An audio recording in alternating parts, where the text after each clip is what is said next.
bringing you the news and information you need from the people making a difference. This is Comcast News Makers.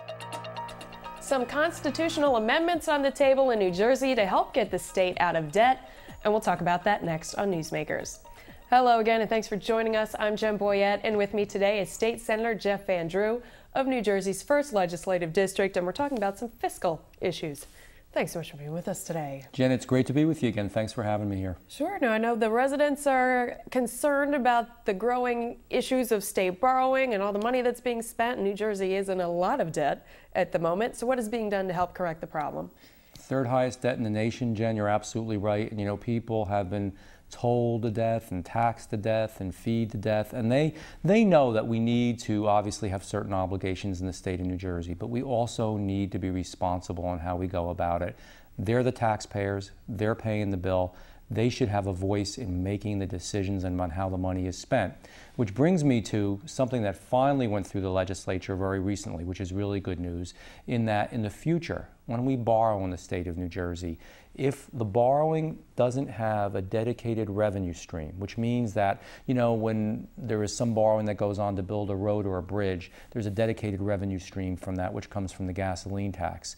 But in the past, under the Whitman administration and under the McGreevey administration, borrowing took place through agencies and authorities, and the only revenue stream coming back was the promise that in the future, in future budgets, the money would come from them, which means the taxpayers are paying out almost twice. It's just inherently unfair. They should have a voice in that. And it was a way to almost escape getting their approval. You know, usually when there's going to be borrowing, you vote on the ballot and you decide whether you're going to vote for open space or for stem cell research.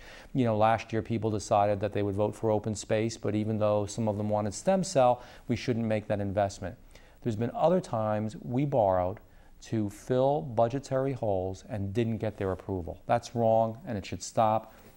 We finally passed the ability to have a constitutional amendment that will be put on the ballot this year so that people have a voice to decide on how the borrowing is done. And that's good news, finally. Is that just the one question, the constitutional amendment, or there's a few others on the same ballot? That's the only question that's going to be on the ballot this year, but there are some other ones, and I think that's where you're going as well, that I would love to actually have on the ballot, and they're not going to get on there this year. This is certainly one that I supported and spoke about for a long time, and I know that Senator Lesniak worked very hard on this, and Senator Lance for years have worked on it, and I've been very supportive of it.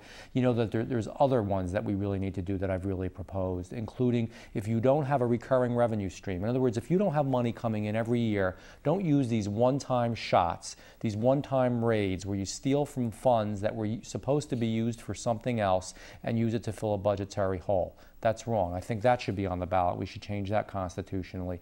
I think the state of New Jersey, in fact, I know they put a 4% cap, Jen, on what spending occurs at the local town level and what occurs at the county level. Well, if we did that to towns and counties and school districts, shouldn't we do that to ourselves in the legislature?